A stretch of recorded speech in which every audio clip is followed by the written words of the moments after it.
안녕하세요. 토요미스테리 디바제시카입니다.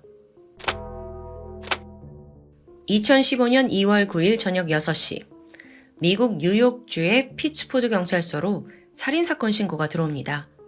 가족이 총에 맞았다라는 내용이었죠. 즉각 경찰이 현장으로 달려가는데 거기서 다소 낯선 분위기를 감지합니다. 처음으로 마주한 건 40대 중년의 동양 여성 칭이었어요. 그녀는 상당히 차분하게 전말을 설명했죠.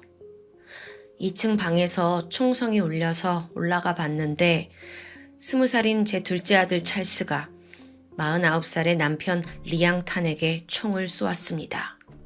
아주 담담한 증언입니다. 그리고 나서 칭이 한마디를 더 보태요.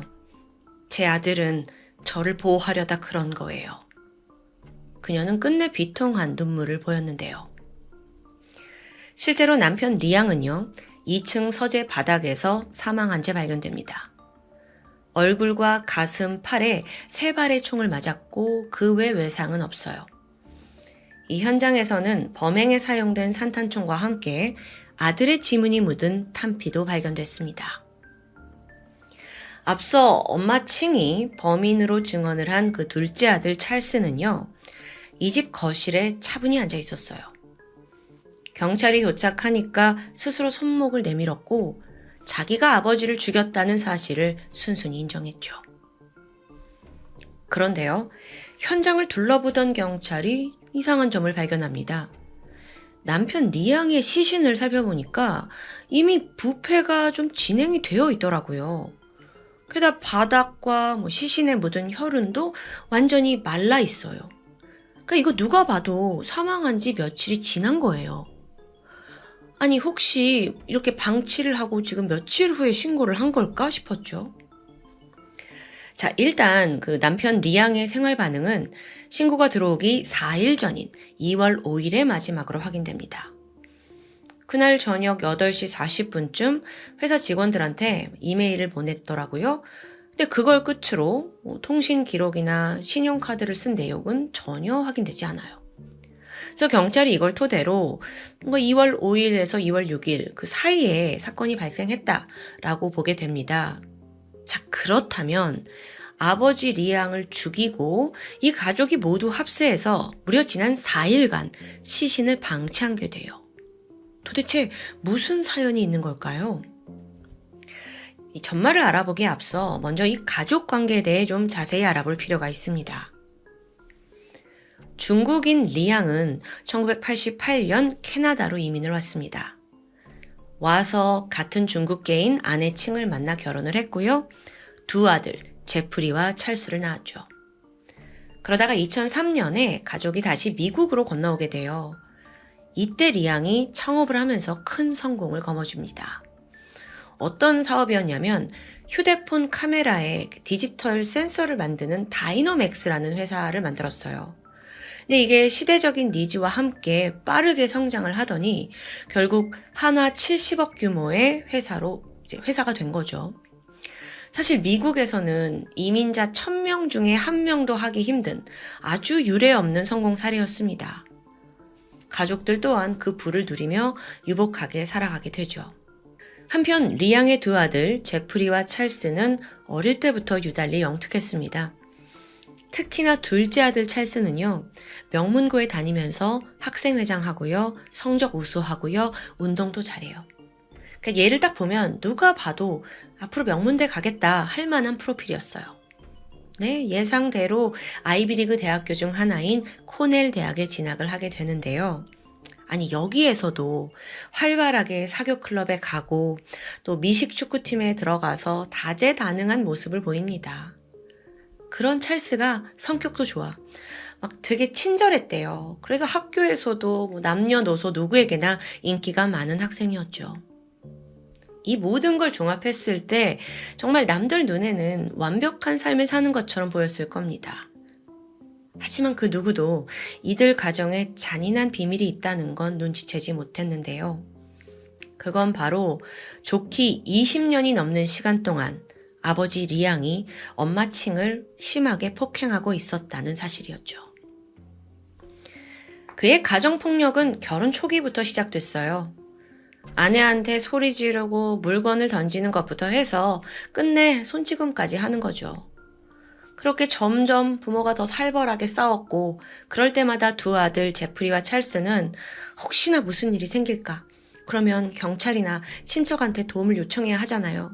전화기를 꼭 쥔 채 방 구석에서 떨면서 숨어 있었다고 합니다.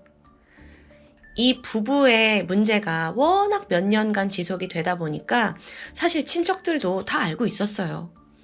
그래서 얘들아, 너네가 혹시나 전화를 못 거는 상황이 오면 그런 위급 상황에 대비해서 도움이 필요하면 창밖에다가 오렌지색 종이를 붙여놔라 라고 당부했을 정도였죠.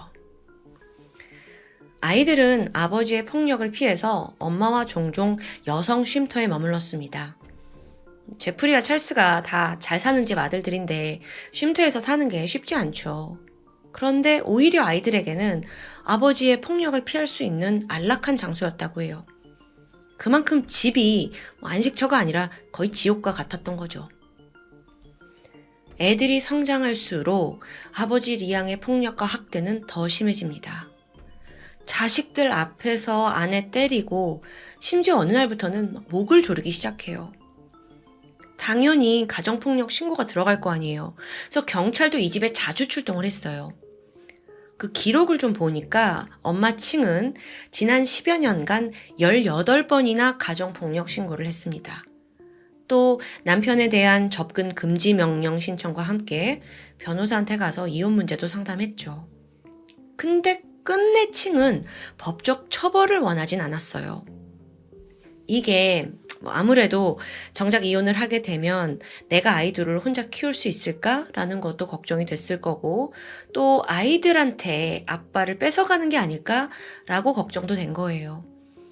그래서 사실 경찰에 신고를 하긴 했지만 그게 처벌을 원한다 이게 아니라 잠시 그 상황을 모면하기 위해서였습니다. 경찰이 오면 하루 이틀 남편이 격리가 될 수 있었고 또 그러면 잠잠해지니까 그걸로 만족했던 거예요. 그러다가 두 아들이 장성해서 대학에 갔고요. 이제 이 집에 두 사람만 남게 되자 상황이 더 심각해집니다. 남편이 아예 폭력을 넘어서 막 죽일 듯이 목을 조르고 때리고 정도가 점점 지나쳐요. 그래서 경찰이 하루가 멀다 하고 출동을 했고요. 그러던 지난 2015년 1월 28일 그날 칭은 또다시 남편의 가정폭력을 경찰에 신고했습니다. 경찰이 와서 칭을 살펴보니까 목 전체에 빨간 자국이 있어요. 근데 그 상처가 다소 경미한 거예요.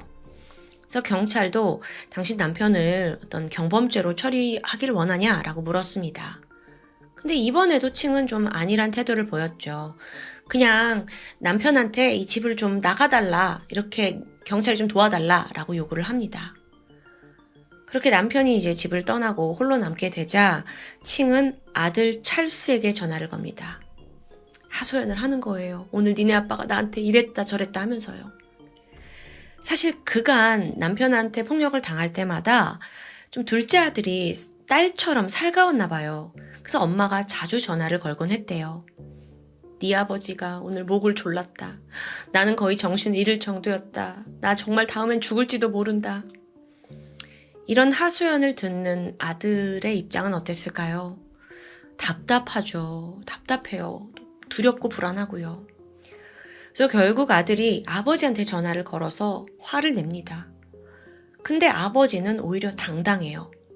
니네 엄마가 맞을 짓을 했다는 식이었죠. 자기를 핥혔는데 내가 어떻게 가만히 있냐? 나도 그 여자 죽일 거다.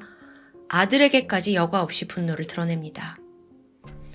이런 대화가 오가니까 찰스 입장은 어땠을까요? 정말 아버지가 엄마를 죽일 수도 있겠구나 라는 생각이 짙어진 거예요. 그러면서 내가 지금 이렇게 학교만 다니고 있는 게 맞을까? 내가 방관하고 있는 게 아닐까? 머리가 복잡했어요. 하지만 하루 이틀 겪은 일도 아니고 당장 집으로 갈 수도 없었죠. 일단은 학교에 집중을 하면서 미식축구 연습을 하면서 스트레스를 삭혔습니다. 더 억지로 웃으면서 고통을 잊어보려 한 거예요.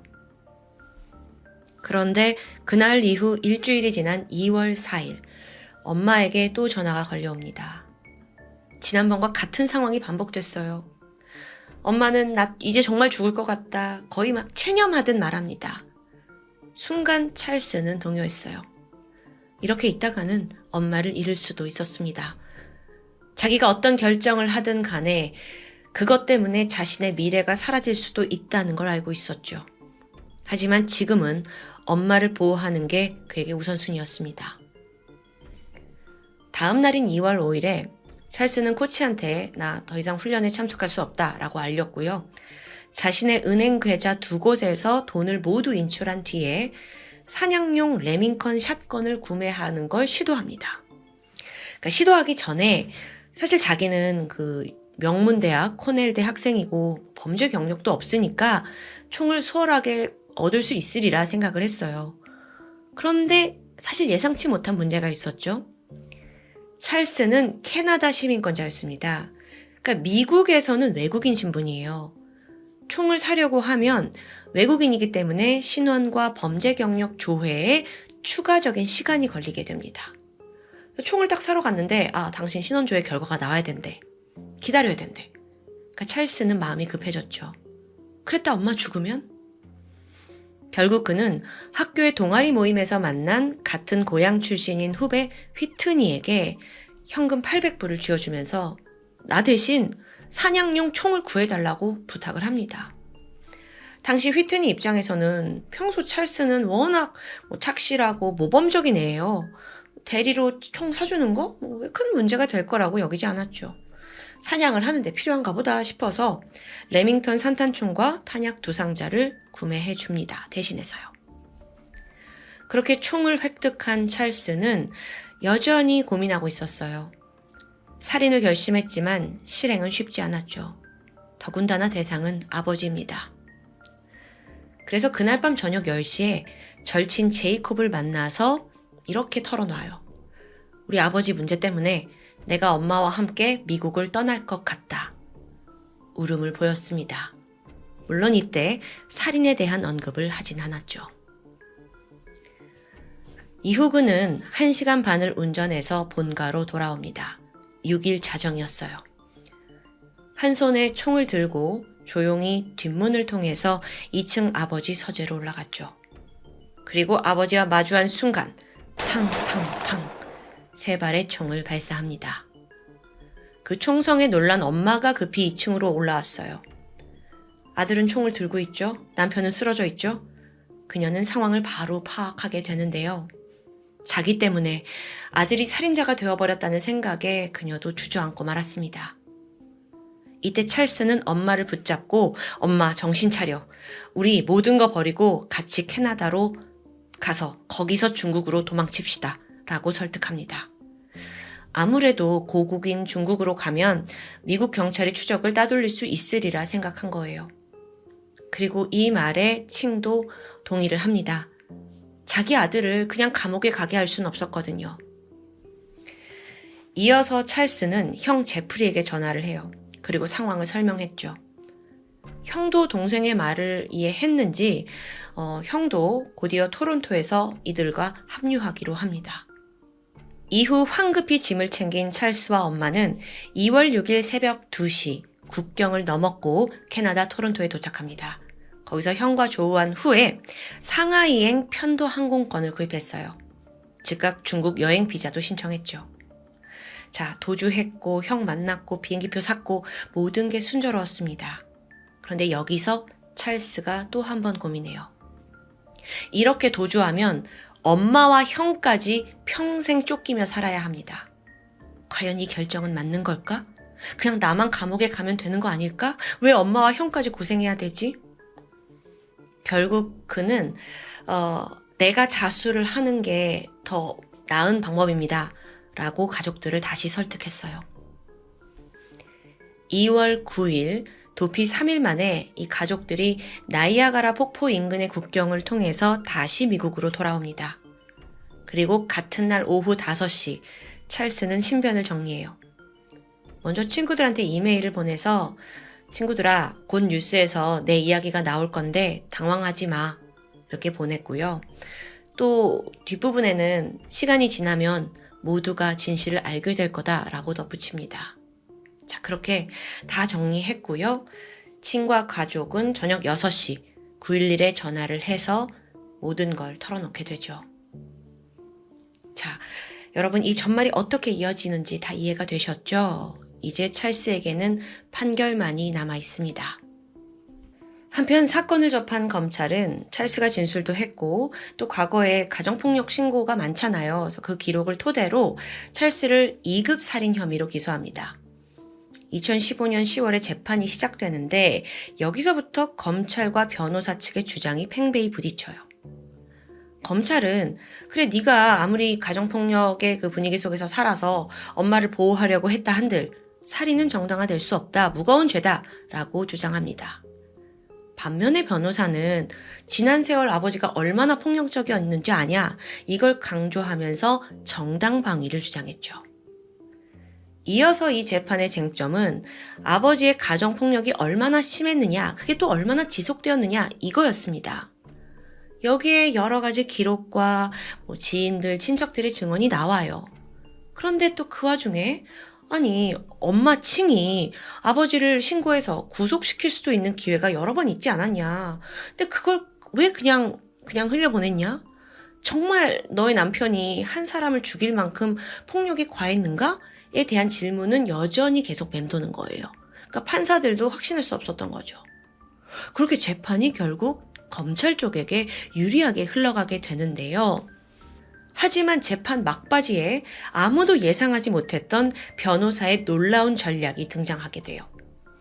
돌연 변호사가 사건의 범인은 엄마 칭입니다.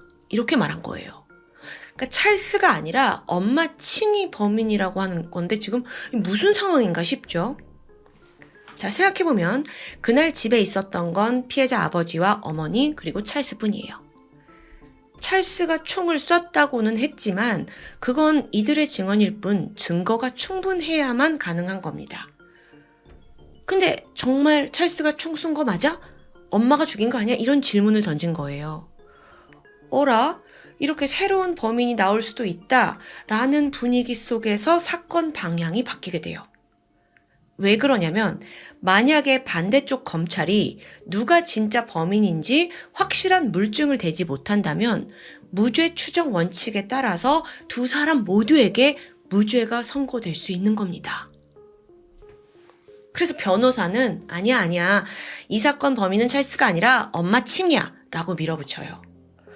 생각해보면 결혼 기간 내내 폭력에 시달렸고 육체적, 정신적으로 가장 큰 고통을 받은 것도 칭이죠.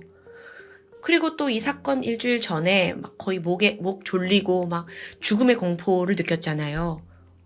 이거 봐라. 뚜렷한 범행 동기가 엄마한테 있지 않느냐라는 겁니다. 거기에 더해서 남편 리앙이 사망하게 되면서 아내 칭은 회사 지분의 50%와 함께 막대한 유산 상속을 받게 됩니다. 보세요. 이것도 남편을 죽일 만한 동기가 되잖아요. 라는 주장이었죠. 그렇다면 실제 증거들은 어땠을까요? 앞서 탄피에서 아들 찰스의 지문이 나왔다고 했어요. 그런데 정작 총기에서는 지문이 검출되지 않았던 거예요. 그래서 여기에 대해 변호사는 엄마가 죽였는데 아들 찰스가 이걸 보고 자기가 죄를 뒤집어 쓰려고 의도적으로 총의 지문 지우고 탄피에 자기 지문을 남겼을 수도 있지 않아? 라고 변론을 합니다.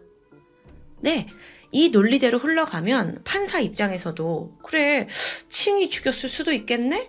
이 가능성을 배제할 수가 없어요.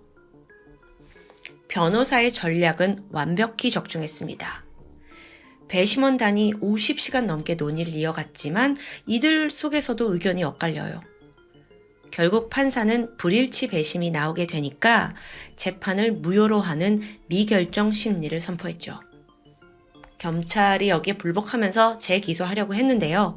결국에 재판부는 충분한 추가 증거를 확보하지 못했다면서 재기소를 기각합니다. 자, 말이 어려웠지만 결국 뭐냐? 2015년 11월 찰스에게는 무죄가 확정됩니다. 검찰이 말도 안 된다면서 항소를 했지만 항소법원도 결정을 뒤집을 수 없었어요. 와, 정말 사건 자체보다도 찰스가 죽였다고 했는데 이렇게 판결이 뒤집힌 게 더 반전인 케이스였죠. 물론 대중들의 반응도 갖가지였습니다. 일단 엄마를 보호하려고 한 그 아들의 안타까움을 공감하면서 그의 무죄를 지지한 사람도 있어요. 하지만 살인을 정당화하는 건 아니지 않냐? 원칙을 깬 거다. 라는 많은 비난도 쏟아졌죠. 게다가 아들을 방패막이로 상용한 엄마에 대한 비난도 있었습니다. 어쨌든 판결은 났고 찰스가 서둘러 가족들 챙겨가지고 캐나다 토론토로 국경 넘어 이주해 가요. 그렇게 점점 이 사건은 사람들의 기억 속에서 잊혀지는 듯 했죠. 하지만 검찰은 결코 그럴 수 없었습니다.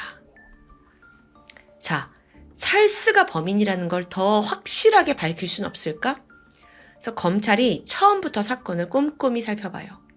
그러다가 한 가지 허점을 발견했죠.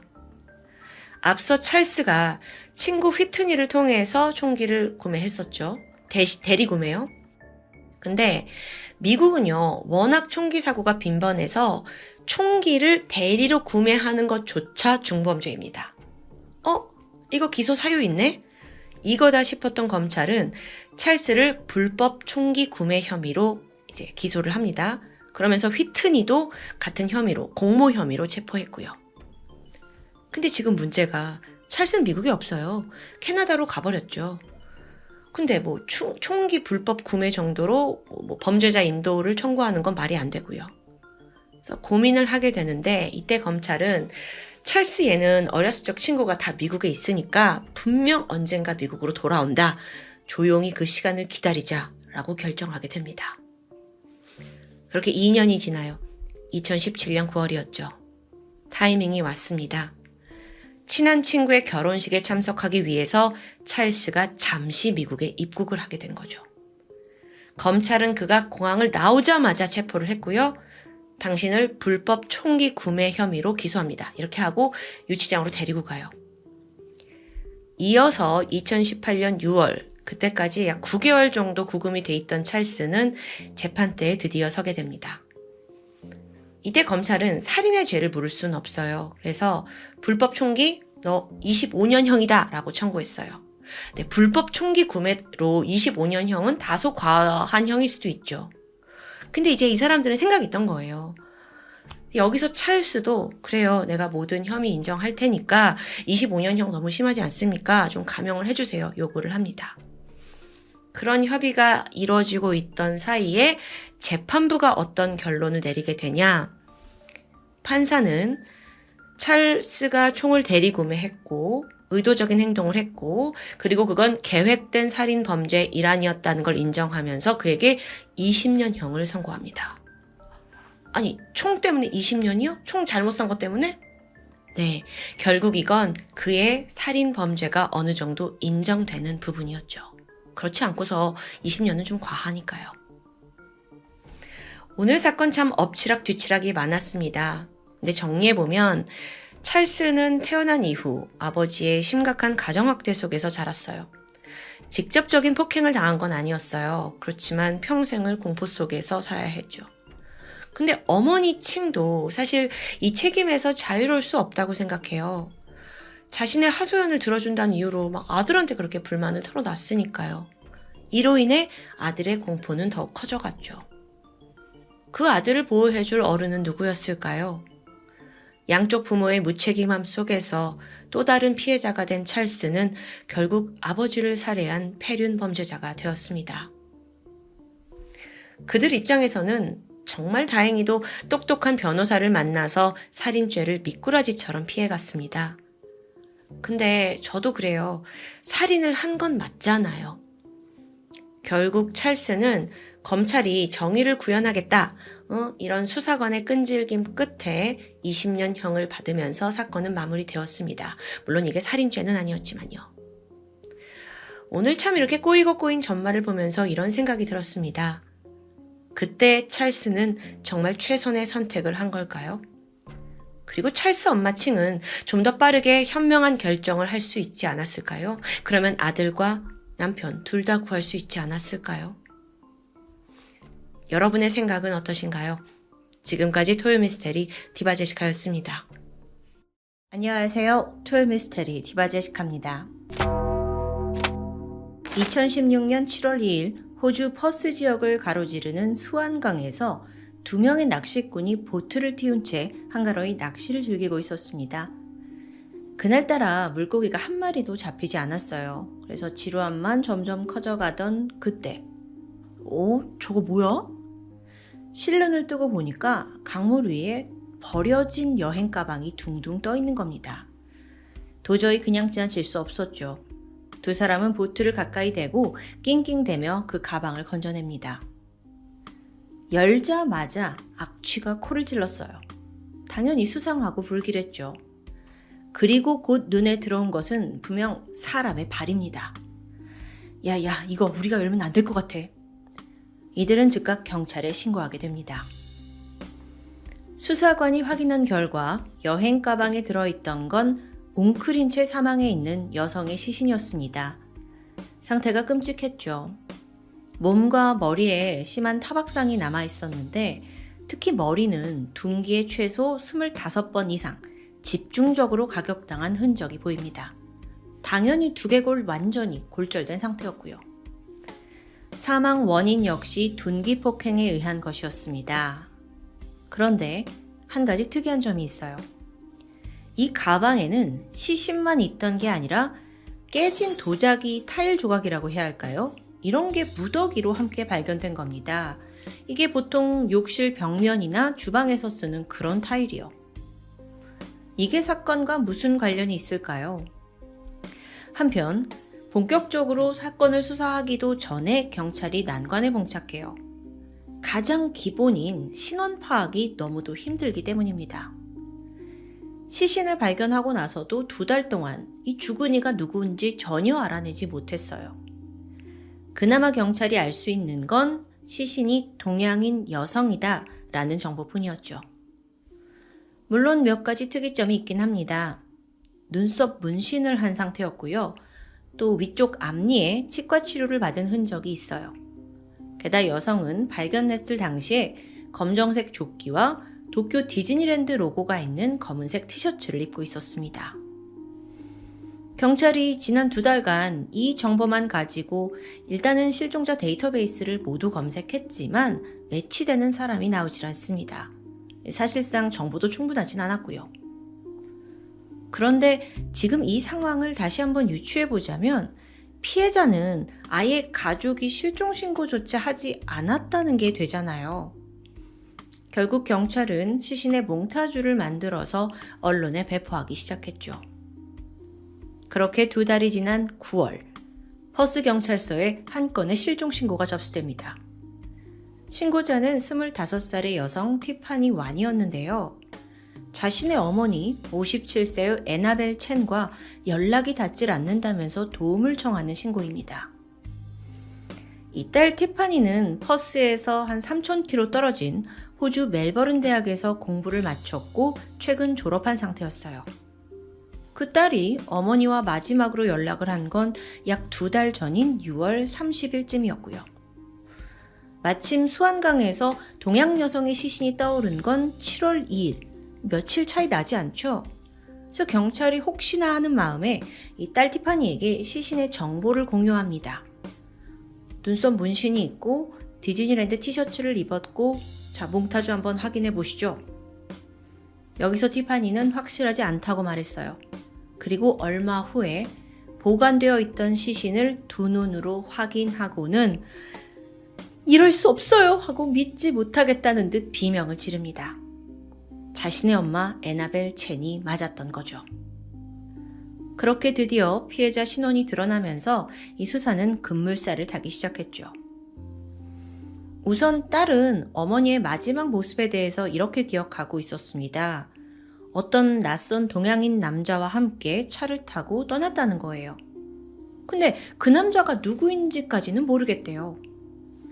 경찰은 피해자와 그 마지막으로 함께 있었다던 남자, 그 남자를 유력 용의자로 보고 추적하는 데 집중했죠. 근데 여기서 잠시, 피해자 애나벨은 어떤 사람이었을까요? 그녀는 싱가포르 출신인데 26년 전에 남편 반 아핀과 결혼을 해서 딸 티파니를 품에 안게 됩니다. 근데 결혼 생활이 지속되진 못했어요. 1999년 이혼을 했고 이후 딸과 함께 호주로 이주합니다. 그런데요, 원래 이 애나벨 첸이라는 사람은 싱가포르에서도 부유한 삶을 살았습니다. 전 남편 바나핑 또한 성공한 사업가였고요. 또 애나벨은 이혼을 하면서 위자료 1,500만 호주 달러를 받게 되거든요. 이게 하나로는 100억 원이 넘는 막대한 금액이에요. 많은 위자료를 받은 덕분에 딸과 호주에 와서도 경제적으로 매우 풍족한 삶을 살고 있었죠. 그녀는 퍼스 지역에서도 고급 주택단지로 꼽히는 모스만 파크에 자리를 잡았습니다. 그렇게 이혼을 하고 딸과 함께 살고 12년 만인 2011년 티파니가 이제 나이가 먹었고 타 지역으로 대학을 가게 되면서 애나벨은 집에 혼자 남게 돼요.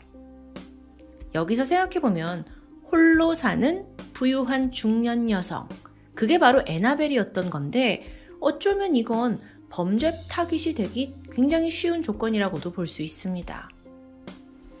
따라서 경찰은 누군가 그녀의 재산을 노리고 살인을 한 거다라고 추측했고 거기에 맞춰서 집중 수사가 진행되고 있었습니다. 아니 그런데 시간이 가면 갈수록 자꾸 이상한 점들이 하나씩 발견돼요. 우선 엄마가 마지막으로 함께 있었다는 그 동양인 남자? 그의 정체가 도무지 윤곽에 잡히질 않는 거예요. 아니 최소한 처음 만난 사람은 아닐 거 아니에요. 그래서 주변 사람들을 다 탐문했죠. 평소 애나벨이 만나던 사람 있었냐? 근데 아는 사람이 단 한 명도 나오질 않아요. 게다가 애나벨의 시신과 함께 발견된 그 타일들 기억하시죠? 조사해보니까 이게 다름 아닌 애나벨 본인의 집 화장실 타일입니다. 그럼 범죄 현장이 바로 집이었다는 거예요? 실제로 집을 막 수색해봤더니 침실 벽에서 미세한 혈흔이 발견되었죠.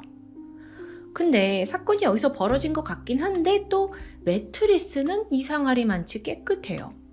심지어 교체된 지 얼마 되지 않은 것 같기도 하고요. 어쨌든 이걸 종합해서 경찰은 범행 현장은 집 아니었다라고 확신을 했고 만약 그렇다면 이 애나벨의 집에 쉽게 드나들 수 있는 사람이 자연스럽게 수사망에 오르게 됩니다. 그중엔 딸 티파니도 포함되어 있었죠.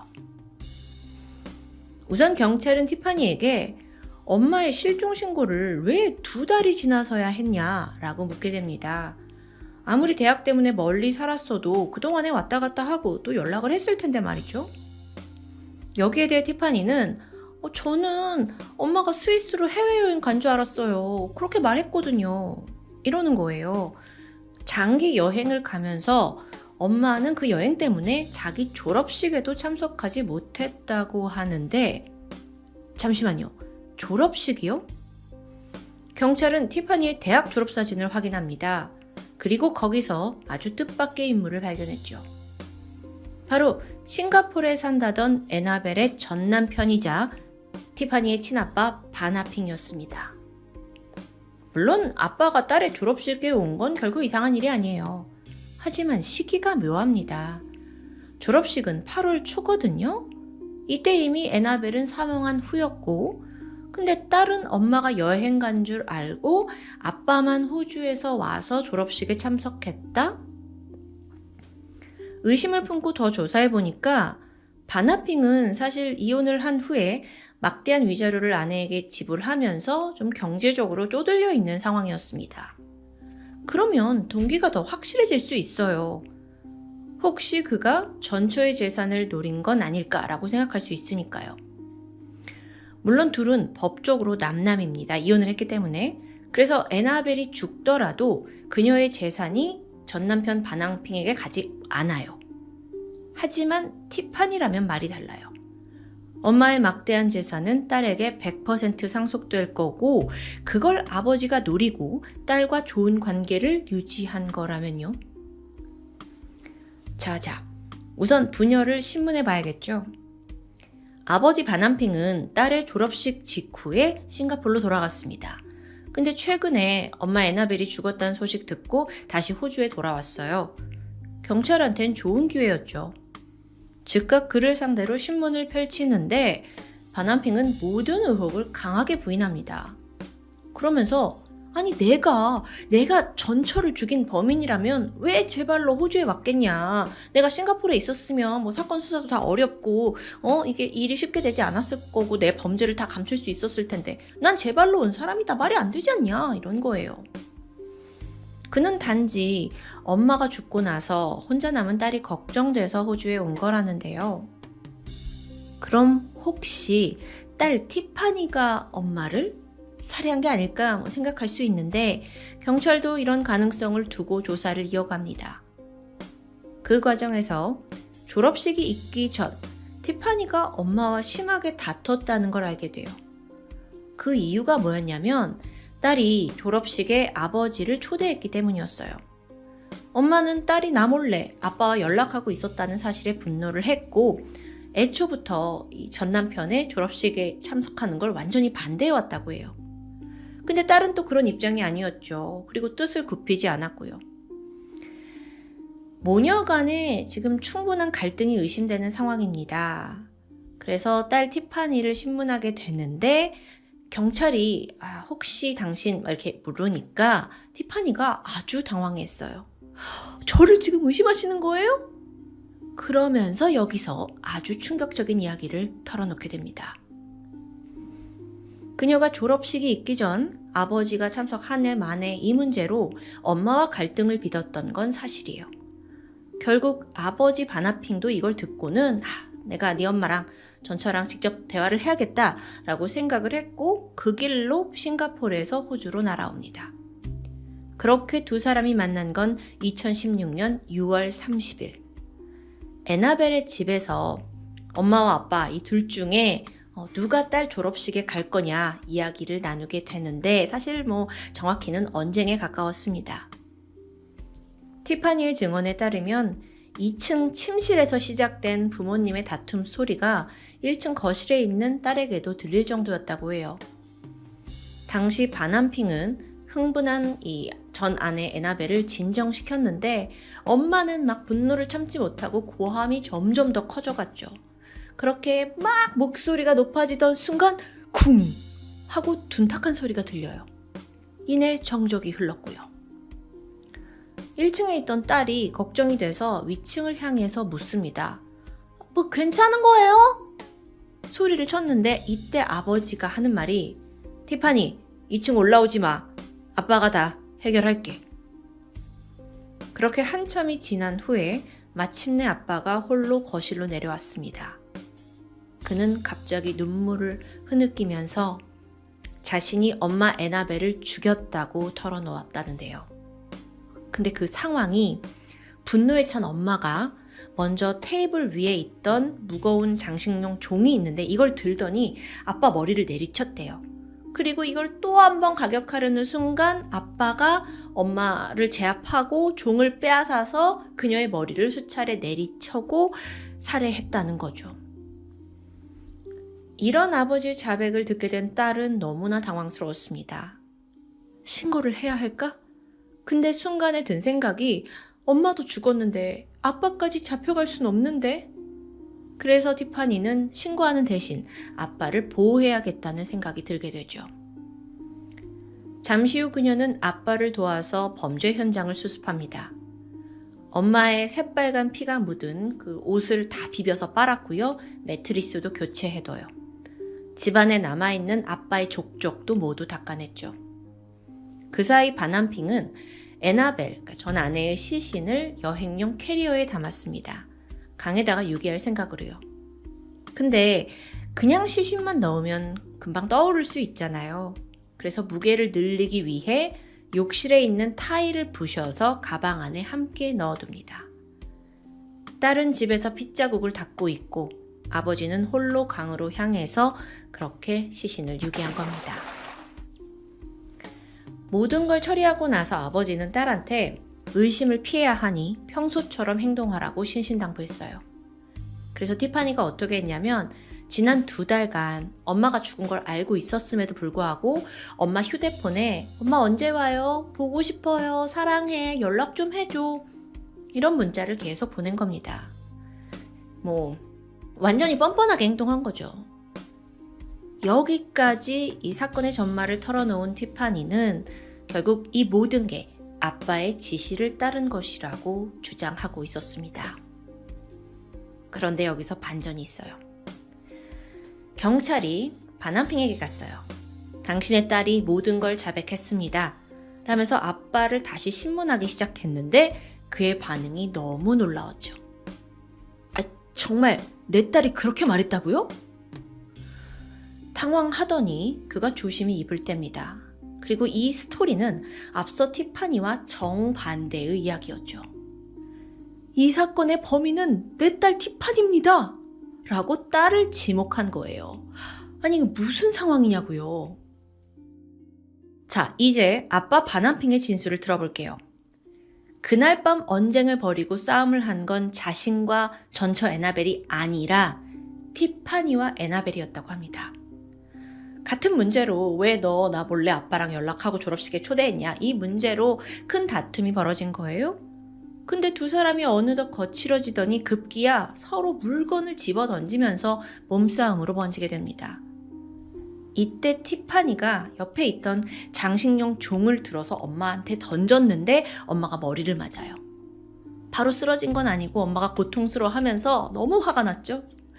넌 이제 내 딸 아니야. 너 당장 나가! 소리쳤어요. 티파니가 집을 나가버렸고요.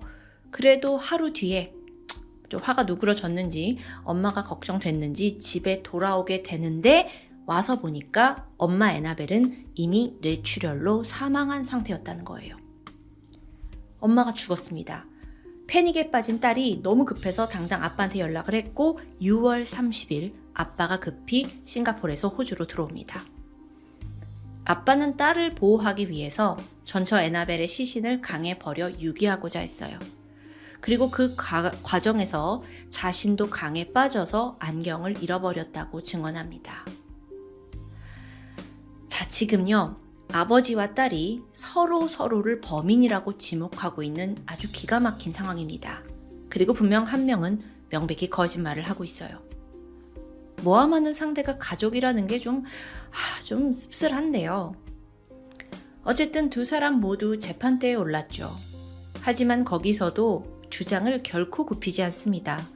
서로 네가 죽였다, 네가 죽인 거다 막 이러면서 뭐 가족 간의 사랑이요? 완전히 사라진 분위기였죠.